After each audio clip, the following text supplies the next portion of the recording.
오늘 나누는 말씀은 여러분들이 좀 잘 경청하셔서 우리가 모여서 신앙생활 할 때 큰 유익이 있게 되기를 바랍니다. 여러분, 유명한 세계 최고의 부자였던 빌 게이츠라고 하는 사람이 있어요. 이 사람에게 기자가 이렇게 인터뷰를 했습니다. 당신은 어떻게 그렇게 뛰어난 두뇌로 세계적인 부자가 될 수 있었습니까? 했더니 빌 게이츠가 이렇게 대답합니다. 저는 유별나게 머리가 똑똑하지 않습니다. 특별히 지혜가 많은 것도 아닙니다. 다만 여기 핵심이에요. 변화하고자 하는 마음을 생각으로 옮기고 그 생각을 행동으로 옮기려고 애를 썼습니다. 변화하려고 하는 그런 생각을 품기만 한 게 아니라 그 생각을 조금이라도 행동으로 옮기려고 애를 썼다. 이런 고백입니다.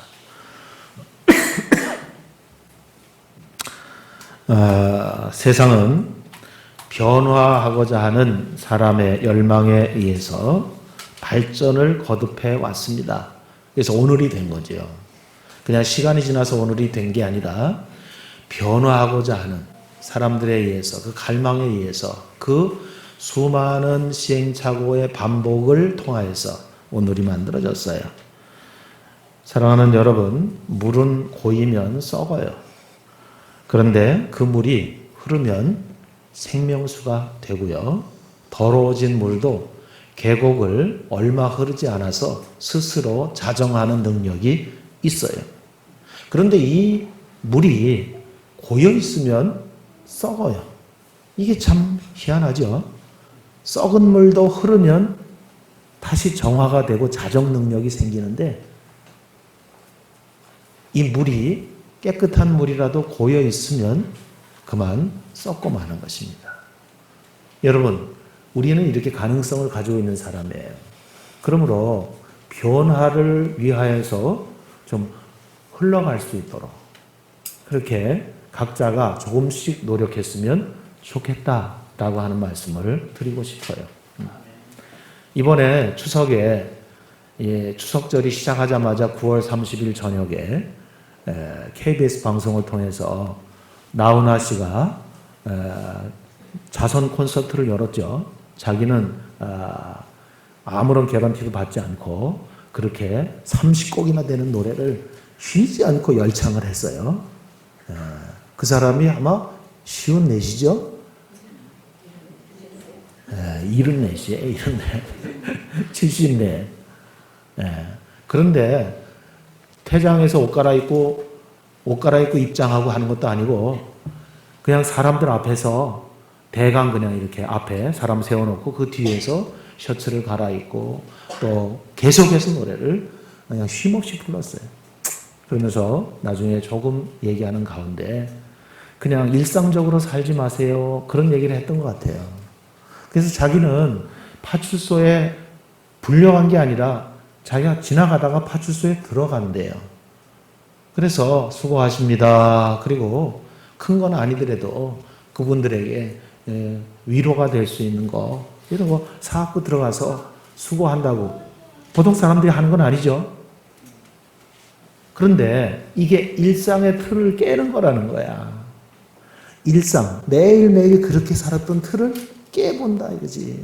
나는 돈을 빌려주기는 했지만 돈을 줘본 적은 없어. 그렇게 일상적으로 살았다라고 하면 어느 날 갑자기 지갑이 열리고 그에게 측은한 마음이 행동으로, 그래서 내 지갑에서 전부 다는 아니더라도 일정하게 감당할 수 있는 부분을 빼서 그에게 줄 수 있는 변화, 이런 것이 없으면 물이 뭐예요? 고여 썩는다는 거야. 그 돈이 그렇게 귀한데, 그렇게 쓸모가 있는데 그게 나를 위해서 고여 있으면 어떻게 된다? 썩는다는 거예요. 여러분, 설교에 홀리지는 마시고 감동을 받으시기를 바랍니다. 목사님이 무슨 얘기를 하려고 자꾸 고이면 썩는다, 흘려보내라 이런 말을 하나. 돈뿐만이 아니라 모든 것이 그래요. 우리의 습관도. 그래서 고리타분해지고 나이가 들면은 자꾸 정체가 되는 거예요.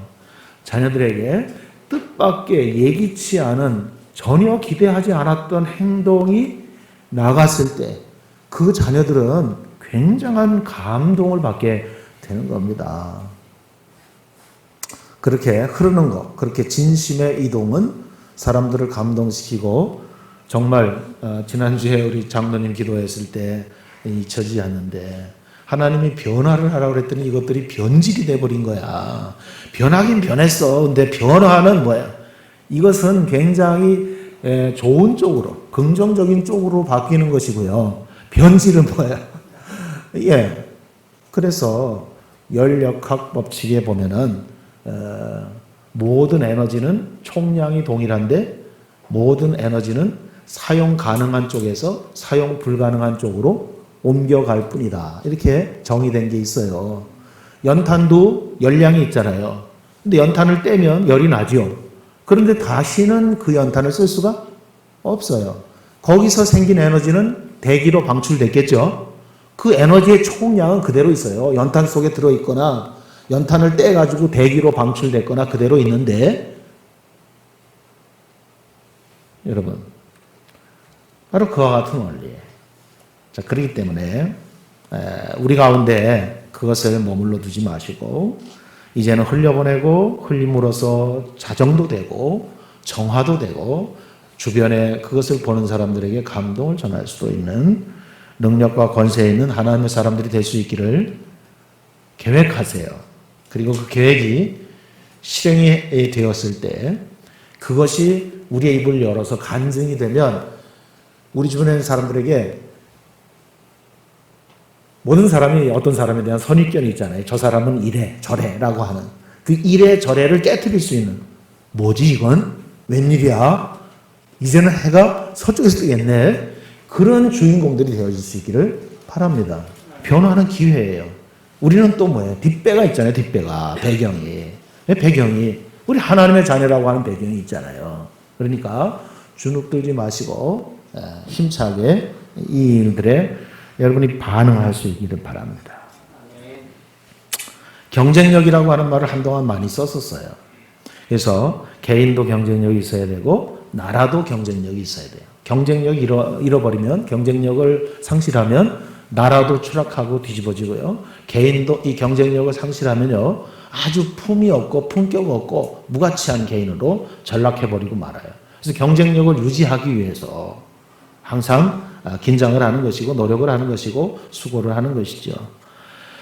2차 세계대전 후에 서구의 나라들이 미국의 그 경제 시스템을 밑거름으로 해서 변화를 도모했어요.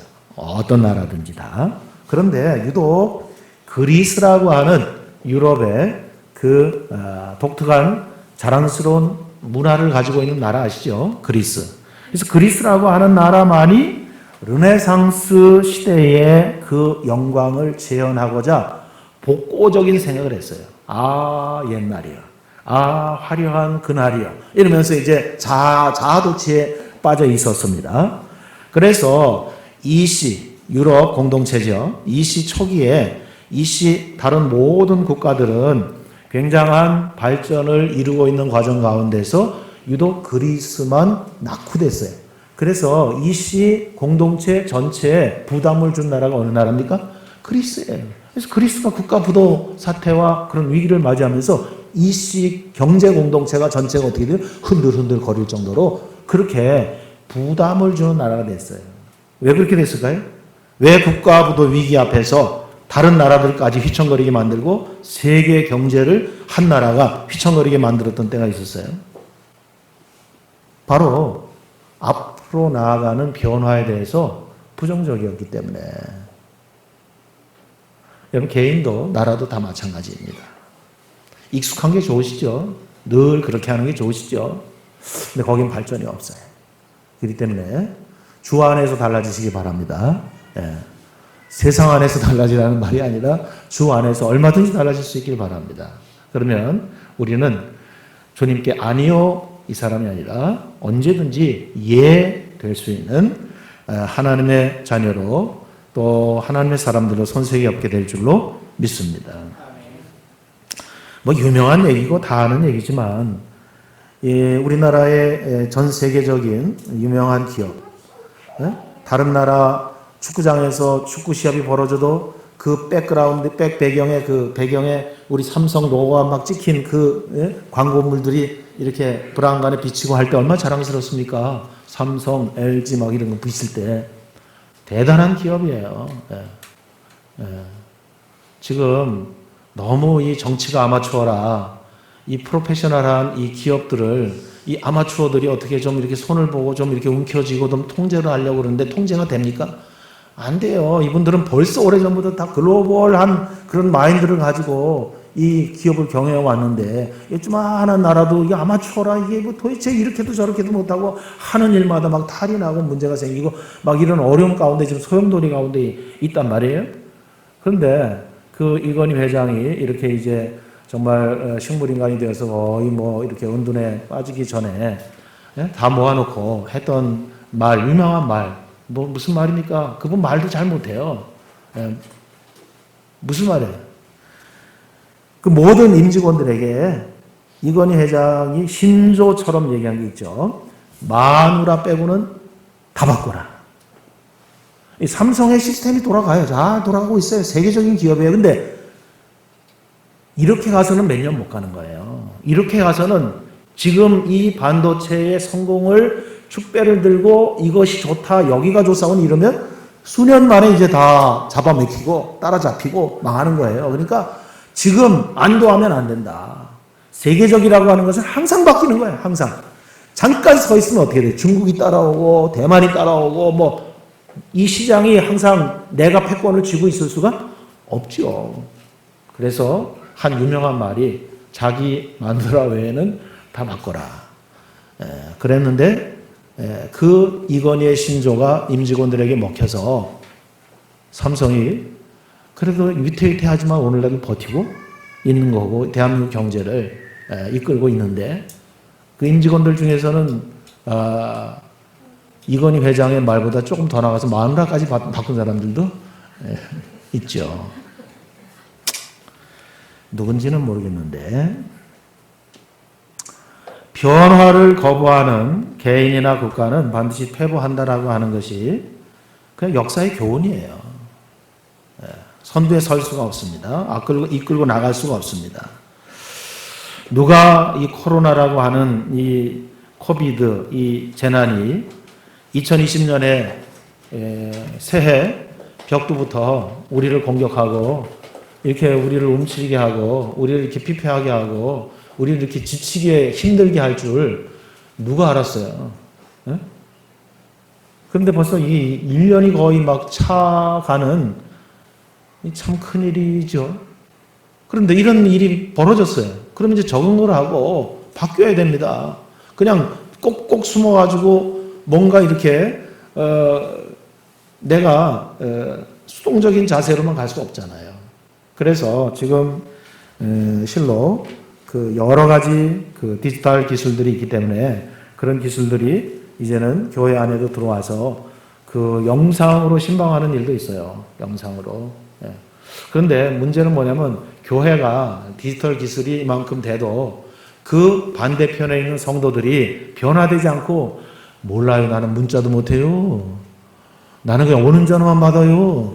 이래버리면 아무리 교회가 하려고 해도 되는 게 아니에요. 근데 나이가 드셨어도 내가 누구한테 1억을 빌려줬는데, 아유, 나는 이제 뭐 살 만큼 살고 나이가 많이 들어서요. 1억까지 거 그냥 관심 없어요. 그러겠어요? 내 돈 1억. 그걸 잊어버리겠어요? 관심이 있고, 이거는 놓칠 수 없는 거라고 그러면 어떤 어려운 과제가 있어도 여러분 그걸 어떻게 잊어버려요?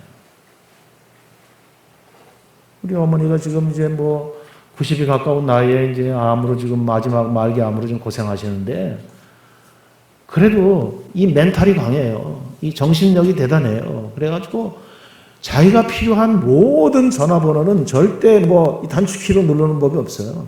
다 어떻게? 다 그 나이인데도 그 연세에 다 외우고 계세요. 어떤 전화, 남의 전화도 다 누를 수 있어요. 왜? 나는 우리 집사람 번호도 잘 몰라요. 다 그냥 우리가 그러잖아요. 단축 키고 누르지 무슨 번호 언제 본 적이 있어요. 자, 기억력이라고 하는 것은 필요에 의해서 항상 외울 수 있어요. 제가 지난주 설교하면서 성경 암송 얘기를 했더니 우리 이봉희 장로님께서 목사님 그 69절 성경 절 주세요. 제가 이번 추수감사절 때 한번 다 외워보겠습니다. 이렇게 말씀하는데 제가 깜짝 놀랐어요. 네, 하실 수 있어요. 그래서 오늘 드릴 거예요. 이제 얼마 하실지는 이제 그거는 이제 장로님의 어떤 여하에 달려 있지만 필요하면 다 돼요. 필요하면 다 하고 있어요. 그래서 변화를 두려워하고 무서워하지 마시고 이 변화에 대해서 열린 마음을 가질 수 있기를 바랍니다. 네. 에베소 교인들은 주님을 영접한 후에 큰 변화가 없었어요. 그래서 사도 바울이 에베소서 4장에 아주 작심하고 이렇게 길게 말씀을 적고 있는 것입니다. 믿음 이후에 삶의 모습을 보니까 교회 안이나 교회 밖이나 믿는 자나 안 믿는 자나 별 차이가 없어 보여요. 교회가 성장하고 사람들이 많이 모이면서 부흥이 돼도 세상의 문화와의 그런 경계선에서 세상의 생활 방식과 세상 방법을 그대로 받아들여서 교회가 세상인지 세상의 교회인지 알 수 없게 된다라고 하면 그거는 이미 교회가 생명력을 잃은 거예요. 경쟁력을 잃은 것이라고 할 수가 있습니다. 그래서 로마 문화 가운데 에베소 교회가 계속 끊임없이 도전을 받으면서 에베소 성도들이 정체성의 혼란을 겪은 거예요. 인생 뭐 있어? 쟤들도 저렇게 사는데 우리도 적당히 저렇게 사는 거지 뭐 이렇게요. 예를 들면 그 당시에 그 목욕탕이 사교의 그런 어떤 그 공간이었어요. 그래서 목욕탕에 들어가면은 뭐 걸치지 않잖아요. 입었던 것도 다 벗고 걸쳤던 것도 다 빼놓잖아요. 그러니까 지금처럼 이렇게 탈의실이 잘 돼 있지 않았기 때문에 그때는 남의 거를 그렇게 가져가요. 그래서 실수인 척, 헷갈린 척 그러면서 그냥 가져가는 예쁜 도둑질이죠. 이게 그냥 그 당시에 문화였대요. 에? 아주 그냥 악한 의도를 가지고 계획을 해서 빈 집을 아주 그냥 탁 망보고 있다가 들어가서 다 탈취해오는 그런 거 말고, 예. 우리도 그런 얘기 있죠. 왜 소를 도둑질했어? 아니요. 나 길에 새끼가 하나 떨어져 게 새끼 끌고 왔더니 새끼 끝에 소가 매워서 끌려왔어요. 그러니 그 뭐 어떻게 믿으라는 건 뭐예요? 어떻게 하라는 거예요? 예? 그런 예쁜 이해될 만한 예? 그냥 웃기는 그런 거짓말? 이렇게 문화가 돼서 교회 안에도 슬그머니 들어와서 여러분 작은 거짓말, 예쁜 거짓말, 앙증맞은 거짓말 이런 거 없잖아요. 거짓말은 거짓말이에요. 큰 거짓말, 작은 거짓말 이런 거 없어요. 거짓말이냐 참말이냐 이거죠. 이것이 이제 우리 하나님의 사람들의 문화예요. 근데 세상은 어때요? 세상은 작은 것, 앙증맞은 것, 이거 남들도 다 하는 거, 이거 괜찮아 이렇게 얘기하는 거죠. 그래서 도둑질 이런 기준에 대해서 기준이 모호해졌어요. 하나님의 사람들의 특성이 나타나지 않아. 경쟁력이 없어. 그러니까 저들은 모여서 예배를 한답시고 하는데 저들이나 우리나 저들이나 도토리 키재기야 50보 100보야 그놈이나 똑같아. 그래 되는 거죠. 오늘 우리도 전도하려고 나가서 권하면 대부분 무슨 소리를 듣냐면 너나 잘하세요. 이런 투의 얘기를 들어요. 아유 좋은 일 하시네요. 아유 좋은 선택하셨어요. 가서 열심히 예배드리세요. 아유 저는 그냥 이 나이에 그 얘기가 결국 뭐야 한마디로 하면 너나 잘하세요. 보니까 너도 매력이 없더만 너나 나나 사는 거 비슷하더만 예배 100번 드려봐야 그게 그거더만 이런 식으로의 비아냥이 있어요. 문화의 문제입니다. 이게 거기서 실패한 거예요. 우리가 구원 못 받은 자 아니에요. 근데 저들에게 왜 우리가 비웃음과 비난을 당해야 돼요? 우리가 문제가 좀 있어요. 지금 에베소 교회처럼 그런 거예요. 그래서 그리스도 안에서 새 사람이 된 그 삶을 이룬 것이다 라고 대조해서 어떻게 변화되어야 하는지 그 수준에 대해서 사도 바울이 얘기를 하고 있습니다. 단순한 외적인 변화를 말하는 게 아니에요. 성경책을 가지고 가슴에 품고 그리고 교인들의 걸음걸이로 교회로 가는 거 있죠. 그래서 멀리서도 와서 딱 보면 저는 집사 정도 되겠다. 아유, 저 양반은 장로님 정도 되겠다. 딱 벌써 이게 몸에 성경책 끼고서 옛날엔 그랬어 다. 그리고 뭐 성경 가방 나온 지 얼마 됐어요?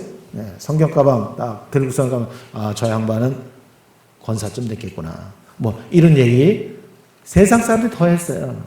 그런 외형적인 거 말하는 거 아닙니다. 뭐 십자가 목걸이 달고 교회에다 교패 붙이고 집에다가 그리고 뭔가 특이한 어떤 표시를 내고 차에다가 또 뭐 익스라고 하는 어떤 그런 물고기 마크 붙이고 뭐 그런 거 얘기하는 게 아니에요. 룸밀러에다가 또 뭐 십자가 달고선 달랑달랑 달고선 다니는 거 이거는 어떻게 보면은 우리가 하나의 어떤 십자가 장식이라고 할 수 있지만 트럭 사가지고선 큰 트럭 먼 길 가는 그 트럭 기사들이 그 트럭 운전대 밑에다가 그냥 북어 있죠. 북어 한 마리 해가지고 실타래로 갖다 꽝꽝 묶어놓고 하는 그런 출적인 의미나 다를 게 없죠.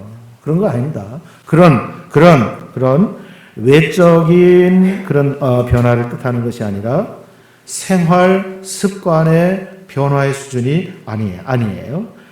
우리의 삶의 양식, 살아가는 패턴이 바뀌어지는 것입니다. 거기에는 외형뿐만 아니라 정신과 행동을 아우르는 변화, 이것을 포함하고 있다고 할 수가 있어요. 자, 종이가 이렇게 찢어서 이렇게 붙여서 이런 변화 아니고요. 종이가 불에 타면 어떻게 될까요? 재가 되죠. 이렇게 바뀌는 거예요. 이렇게 종이에서 시작했어요. 우리 자신이 갑자기 달라지는 건 아니에요. 근데 예수 그리스도의 용광로 속에 들어갔다 나오면 종이가 타서 재가 되듯이 이렇게 바뀌는 거예요. 갑자기 이 재가 어디서 다른 데서 구해온 게 아니라 내가 타서 새긴 거예요. 자, 예수님께서 물이 변하여 어떻게? 포도주 색깔만 바뀐 게 아니에요. 그죠? 완전히 고급 포도주가 된 거죠. 화학적인 내용이 다 바뀐 거예요. 근데 우리는 물에다가 빨간 물감 적당히 농도에 맞춰 풀어가지고 됐어. 색깔 딱 맞네. 이러면 뭐예요? 이게 포도주가 된 거예요? 아니죠. 물이 변화야 포도주가 돼야 되는 거죠.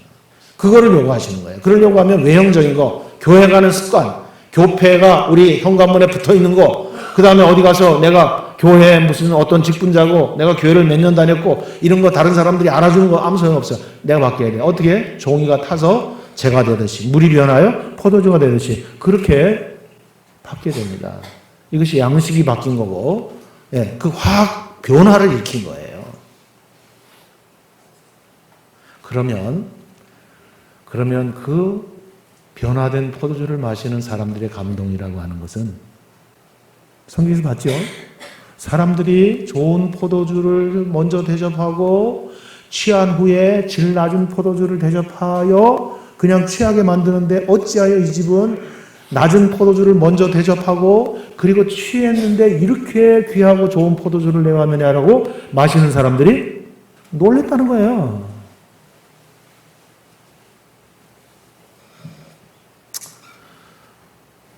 그래서 이런 변화만이 이 세상에서 너나 잘하세요, 너나 다니세요 이런 식의 비아냥이 아니라 너 따라서 나도 갈 수 있어. 이렇게 정말 어떻게 하여야 영생을 얻겠나 하고 먼저 된 우리들에게 문의하고 질문하고 나 좀 데리고 가 이렇게 청하는 모습은 어느 때 돼요? 물이 변하여 포도주가 돼야 돼요. 종이가 타서 재가 돼야 돼요. 그렇지 않고 그냥 적당히 스리슬쩍 뭔가 어떤 생활의 습관 이런 거 가지고는 그들을 뭐 할 수 없어요. 그들에게 도전을 줄 수 없다 하는 이야기입니다. 60세 이상은 좀 면제해주고 이런 거 있으면 장로님 참 좋겠어요. 성경에 60세 이상 가로치고 60세 이상은 예외로 한다. 이러면 조금 이제 좀 나이도 먹고 그러면 좀 여유가 있겠는데 성경에는 나이, 성별 이런 면제가 없어요. 단서 조항이 없어요. 주 안에 들어온 사람들은 누구나 다 합니다. 많이 배운 사람, 못 배운 사람도 차별이 없어요. 예쁜 사람, 뭐 그냥 대강 평범한 사람, 외모의 차이도 없어요. 다 해. 다 똑같아. 부담 팍팍 오죠? 팍팍 오셔야 돼요. 부담이.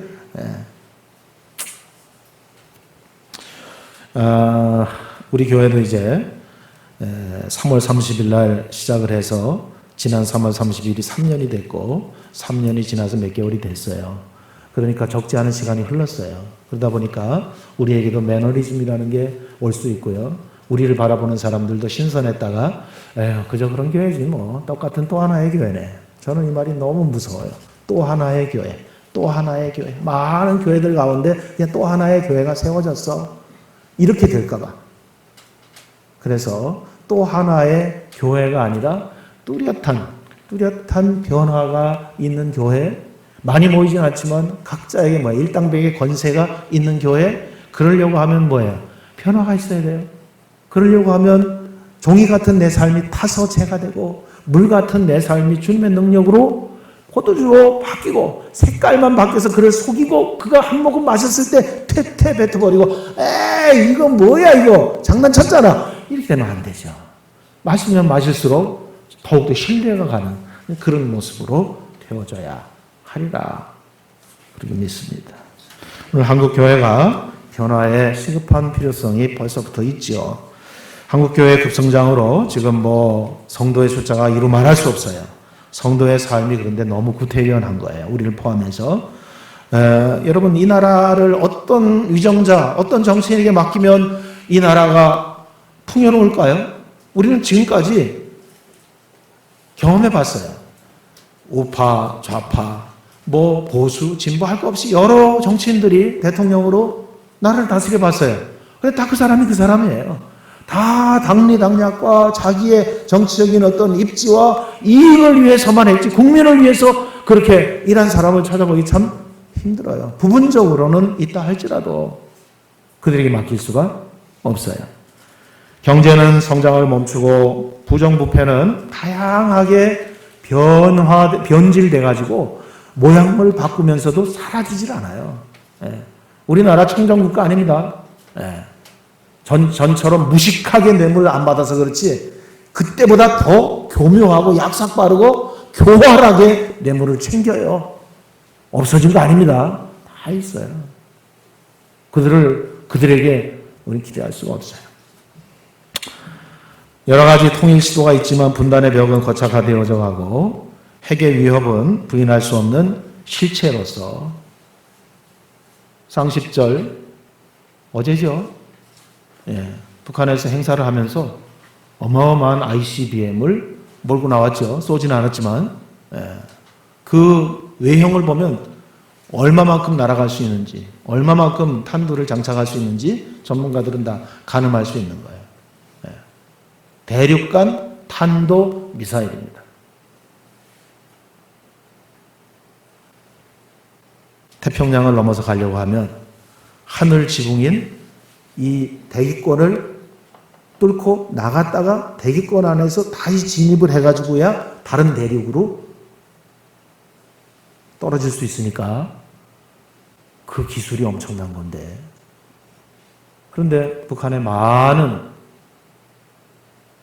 사람들은 굶어 죽기를 반복하고 그리고 장마당 또 이런 쪽에 우리로 말하면 그냥 거지같이 내몰리는 이러한 어린 생명들이 부지기수인데도 불구하고 그 고급 기술들을 축적하는데 얼마나 많은 돈을 투자하고 했겠느냐라고 볼 때 참 마음이 무거워지는 그런 부분입니다. 빈부의 격차가 심화되고 청년 실업의 증가는 멈출 기미가 보이질 않고 밑빠진 독과 같이 쑥쑥 빠져나가고 있습니다. 그래서 결혼도 포기하고 취업의 아우성이 아니라 이제 취업도 포기하고 그래서 젊은이들에게 어떤 꿈을 가지고 도전해 볼 수 있는 거리가 생기지 않아요.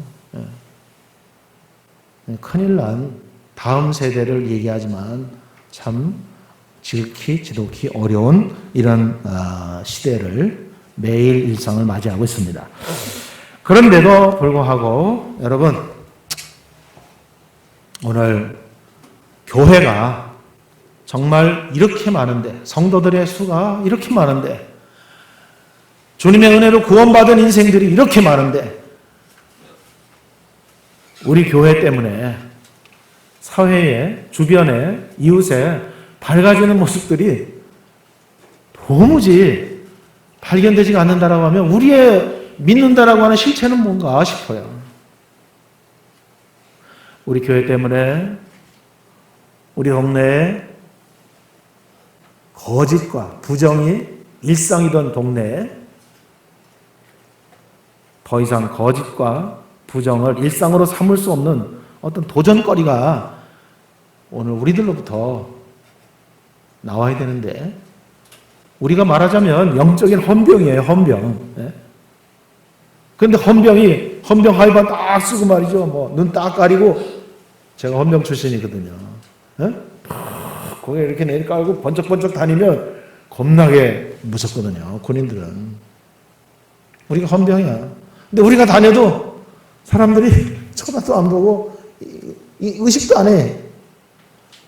이건 우리가 회개해야 할 일이라고 생각이 되십니다. 우리끼리만의 리그가 아니거든요. 우리는 앞줄에 있다가 구원받은 거예요. 앞줄에 있다가 먼저 찾은 자가 된 거고요.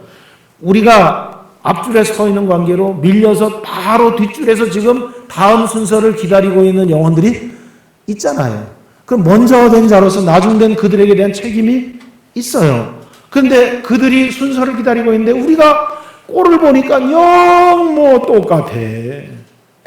그러니까 저기 가도 심란하다. 나도 심란하지만 저기도 심란하다. 가고 싶은 마음이 뚝 떨어져. 이래서는 안 되고, 우리를 볼 때 갈급함, 나도 속히 하는 그러한 갈급한 기다림이 있어야 되는데, 그들을 우리가 도와야 되는데, 그러려고 하면 우리가 변화되어야 되는데, 이 땅이 이렇게 어두워져만 갑니다. 전에보다 똑똑한 사람 얼마 많고요. 공부 많이 한 사람, 박사들 얼마 많아요.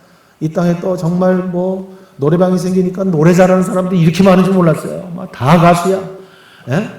또 우리 얘기해보면 얼마나 논리적으로 똑똑한지 다 박사야. 다 말 잘해요. 그런데 왜 이 땅은 자꾸 어두워져만 갈까요? 목사님들도 옛날에는 그냥 이렇게 목사였잖아요. 예배 인도하고. 근데 요새 목사들이 또 말을 또 얼마나 잘하는지 몰라요. 또 얼마나 또 세련되고 많이 배워왔고 또 그런지 몰라요. 그런데 불구하고 많이 성도도 모이고 목사도 똑똑해지고 유식해진 것 같은데 왜 교회가 이렇게 힘이 없고, 그럼에도 불구하고 교회 주변에 이 땅들은 왜 이렇게 자꾸 어두워져만 가냐라고 하는 질문을 던질 때 왜라고 대답하겠어요? 우리가 여기에서 변화라고 하는 것에 대한 이 부담을 걷어내서는 안 되겠다라고 하는 것을 같이 나누는 것입니다. 오늘 본문 가운데 사도 바울은 이렇게 얘기했어요. 너희의 좀 언어가 바뀌어야 되겠다. 그렇게 얘기했습니다. 대단한 거 아닙니다. 언어가 바뀝니다. 여러분, 한마디 말로 천냥빛을 갚는다 그랬죠.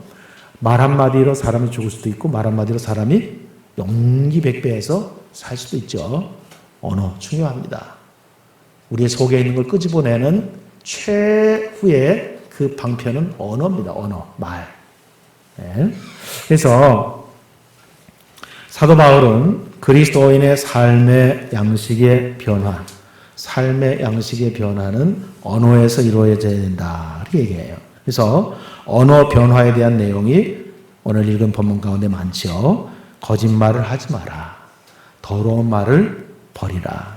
이웃을 향하여 험담하지 말고 중상모략하지 말고 회방하는 말을 버리라. 칭찬과 덕이 되는 말을 하라. 참다운 그리스도인의 삶으로 변화된 증거는 언어가 진실과 덕을 세우는 말이 되는 거예요. 언어 속에 인포메이션, 정보가 담겨서 전달도 되지만, 그러나 정보 전달을 위한 수단으로 언어를 주신 게 아니에요. 우리 속이 바뀌면 그 속을 표현하고 바깥으로 드러내는 최종적인 출구가 어디입니까? 말입니다. 말. 언어로 드러나요. 언어로. 그래서 이 언어가 변화되어야 됩니다. 물론 우리 속이 시끄러우면 언어도 시끄러워요. 그러니까 속이 변화돼야 언어도 같이 변화가 되겠죠. 이런 속담이 있어요. 혀 밑에 도끼가 있고 말 속에 뼈가 있다. 많이 들어본 얘기죠. 혀 밑에 도끼가 있어요. 말 속에는 뼈가 있어요. 혀로 사람을 살릴 수도 있고 죽일 수도 있습니다. 그러므로 우리의 언어가 바뀌어야 됩니다. 거짓과 인간관계의 파괴, 불평, 원망, 시기, 질투 이런 것들이 천국의 언어로 변화되어야 하겠어요. 왜냐하면 말은 생명력이 있기 때문이고 언어가 달라질 때만이 우리의 삶이 아름다워지기 때문에 그렇습니다.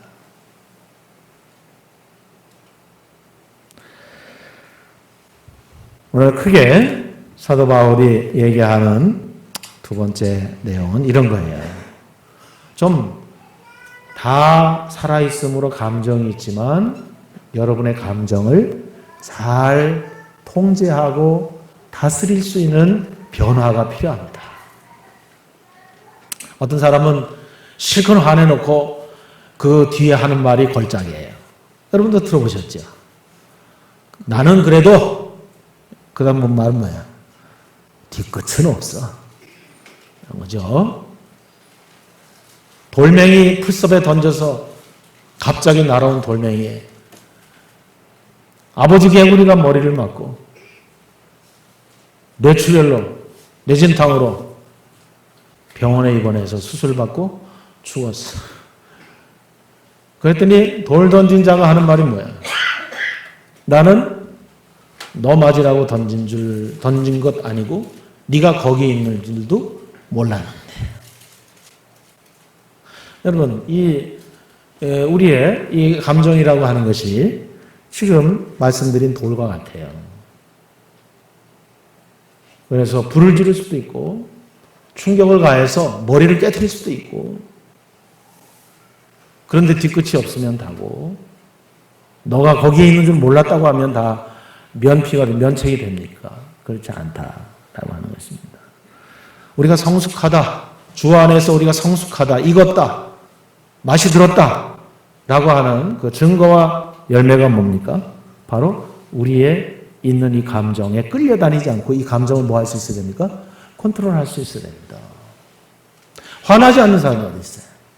그러나 이 화에 끌려다니지 않고 이 화를 컨트롤할 수 있어야 돼요. 성경도 화내지 않는 건 인간이 아닌 것처럼 얘기했어요. 그렇기 때문에 분을 내되 이 분을 해가 지기까지 뭐 하지 말라?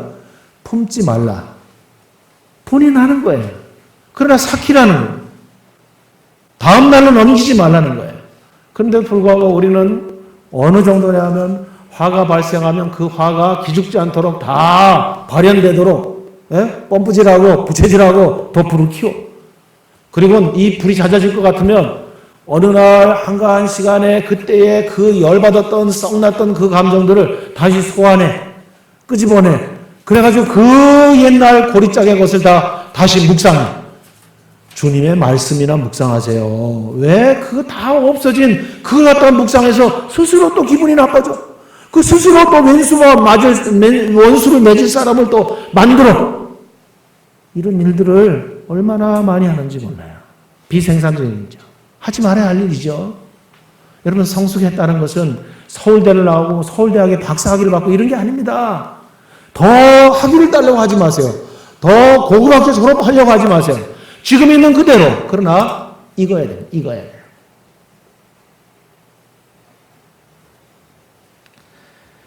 그래서 성경이 분노를 버리라고 얘기하면서 분노가 하나님의 의를 이루지 못한다라고 얘기합니다.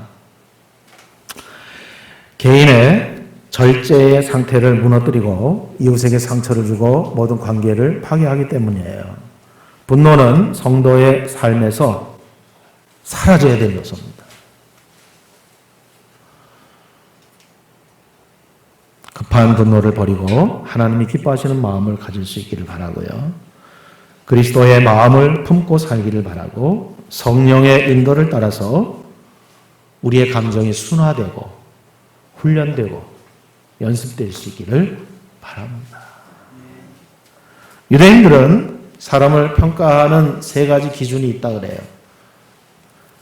히브리 말에 키스, 이거 우리 입맞춤 아닙니다. 키스, 히브리 말에 키스, 이건 뭐냐? 돈주머니라는 말인데 그가 돈에 대해서 무슨 생각을 갖고 있고 그 돈을 어떻게 사용하는지를 보고 그 사람의 됨됨이를 판단한다. 그런 뜻이에요. 키스.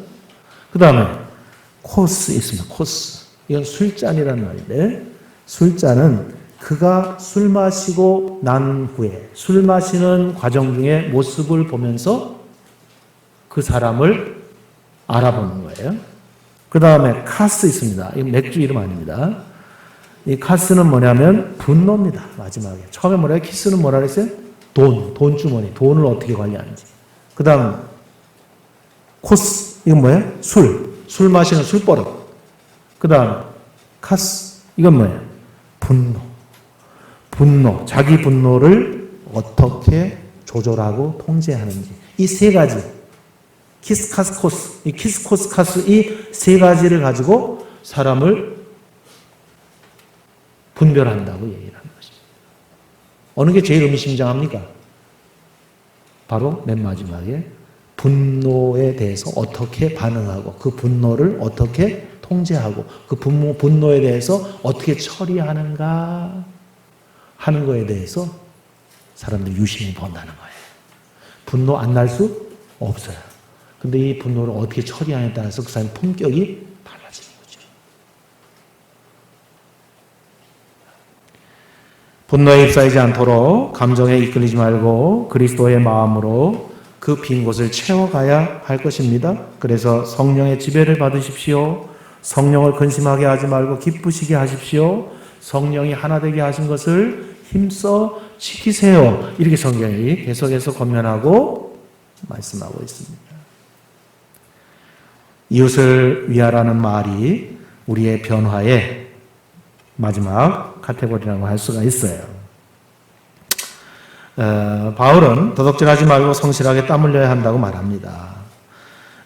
도둑질하는 자는 도둑질하지 말려고 애를 쓰지 말고 이제는 구제를 함으로써 도둑질의 이 습관을 끊어라 이렇게 얘기합니다. 거짓말하는 사람들은 거짓말을 내가 안 해야지 의지적으로 그렇게 결단한다고 해서 거짓말은 줄 수 있고 잠시 중단될 수 있지만 없어지지 않으니까 이제는 습관을 바꿔야 돼요. 그래서 거짓말하던 이 습관을 참말을 하는 귀한 습관으로 교체하지 않으면 거짓말은 다시 뿌리가 잘리지 않았기 때문에 살아나고 반복된다 하고 말하는 거죠. 그래서 이웃의 유익을 위하라. 우리의 이웃이 누굽니까? 이 공동체 안에서 한 몸에 지체된 형제와 자매들입니다. 그들은 내가 판단할 자격이 없어요. 우리는 공동체 안에서 지체가 됐다라고 하는 것은 누구를 판단하기 위해서 절대로 아닙니다. 판단할 어떤 권세도 없고 권리도 없고 자격도 없습니다. 주님께 다 반납한 것입니다. 여러분, 나도 누구에게도 판단받고 싶지 않아요. 그도 누구에게도 판단받고 싶지 않은 건 나나 그나 똑같아요. 그런데 이러한 판단은 고슴도치의 가시 같아서 꼭 껴안고 있다가 서로에게 따끔하면서 가시가 푹 들어가면서 피가 나는 거예요. 근데 내가 찌른 가시는 생각하지 않고 그가 가시가 길어서 나를 찌른 것처럼 그 가시를 욕하고 손가락질하고 판단하고 정죄하고 이런 거 너무 많이 했어요. 재미없어요. 주님 보시기에 영광도 안 돼요. 그러니까 이웃의 유익을 위해서, 다른 지체의 유익을 위해서 우리에게 필요한 것은 지체의식이고 목자의식입니다. 목자의식. 나는 그냥 내가 아니라 다른 지체들을 돌보는 목자다. 그런 목자의식을 가져. 또 다른 사람도 그냥 지체로서 사랑만 받고 인정만 받고 용납만 받으려고 하지 않고 나 또한 다른 모든 지체를 위해서 내가 목자다. 피차간에 다 목자의식을 가지고 서로를 돌아볼 때 이 목장은 푸른 초장이 넘치고 그리고 쉴만한 물가로 충만하고 떠날래야 떠날 수 없는, 떠나고 싶지 않은, 떠날 마음이 1도 없는 그러한 목장으로 자리매김하게 될 줄로 믿습니다. 변화가 그것을 가능해 하는 것입니다. 저절로는 되어진 일이 아닌 것이죠. 사랑하는 여러분, 그래서 이웃을 향해서 온유한 마음을 가지라고 말씀하고 있는데 이 온유한 마음이라고 하는 것은요 대강 착한 마음이 아니에요. 그냥 이 온유한 마음이라고 하는 것은 그냥 부드러운 마음이 아니에요. 이 온유하다라고 하는 이 말은 뭐냐면 잘 훈련됐다 그런 말이에요. 그러니까 정말 쌈딱처럼 막 왕왕 짖던 이 개가, 그리고 아무데나 용변을 보고 신뢰를 하고 제멋대로 뛰던 이 개가 잘 훈련이 되었을 때에 집에 들어와서 주인과 함께 살 수 있어요. 그 훈련되었다라고 하는 말이 온유한 겁니다. 누구에게 훈련됩니까? 주님께 훈련된 주님의 사람이 온유한 사람이에요. 그래서 이웃에게 내 기분대로, 내 경험대로, 내 성질대로, 내 판단대로 하는 것이 아니라 나는 지금 짖고 싶어. 나는 지금 막 발톱을 세우고 가서 공격하고 싶어. 근데 나는 뭐예요? 발톱도 있어요. 지을 목청도 있어요. 근데 주님이 나를 어떻게 훈련시켰어요? 그렇게 물고 뜯으라고 훈련시키지 않았기 때문에 그 훈련을 받은 거예요. 미국에 그 유명한 사자가 있었어요. 근데 그 사자는 어릴 때부터 길러지면서 그 농장에서 최고 포식자였지만 하나의 동물도 해치지 않고 개와 사자가 그냥 같이 거닐면서 그 농장에 살고 있는 기가 막힌 장면이 있어요. 사자에게는 뭐예요? 물어뜯고 그리고 포효할 수 있는 본능이 있어요. 근데 그 본능조차도 주인에게 의해서 뭐예요? 잘 온유하게 훈련되어지고 나니까 그 농장의 어떤 동물과도 불화하지 않고 어떻게 거기에 함께 더불어 있을 수가 있었던 거예요.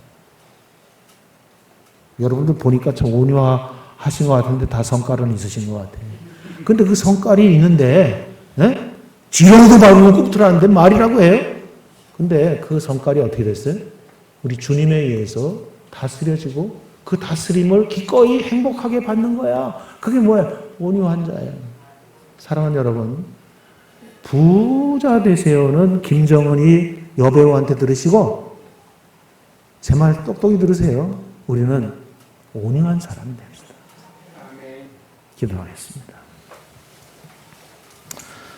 아버지 하나님, 이 변화가 기회를 가져오는데 우리가 그리스도의 사람으로 변화될 때 하나님은 우리에게 더 많은 기회를 주셔서 부욕해도 하시고 유명하게도 하시고 권세도 주시고 명예도 우리에게 베풀어 주실 줄로 믿습니다. 주님, 이제 우리 나들목 공동체의 모든 지체들이 어제의 방식을 버리게 하시고 그리스도의 방식으로 옷 입을 수 있게 도와주시옵소서. 새로운 옷이 우리에게, 예복이 우리에게 주어졌습니다. 옛날 그 누더기 같은 더러운 옷이 더 이상 필요하지 않습니다. 주님, 이제 구원받은 그리스도인인 우리 모든 나들목 공동체의 모든 지체들이 이제는 옛날의 삶의 방식을 버리게 하시고 새로운 삶의 양식을 따라서 주를 따르는 자 되게 하여 주옵소서. 목숨 걸고 변화하기를 원합니다. 혁신되어지기를 원합니다. 이것이 우리를 썩지 않고 생명 가운데 거하게 하실 줄로 믿습니다. 주님, 우리를 도와주시옵소서. 예수 그리스도의 이름으로 기도하옵나이다. 아멘. 찬송하겠습니다.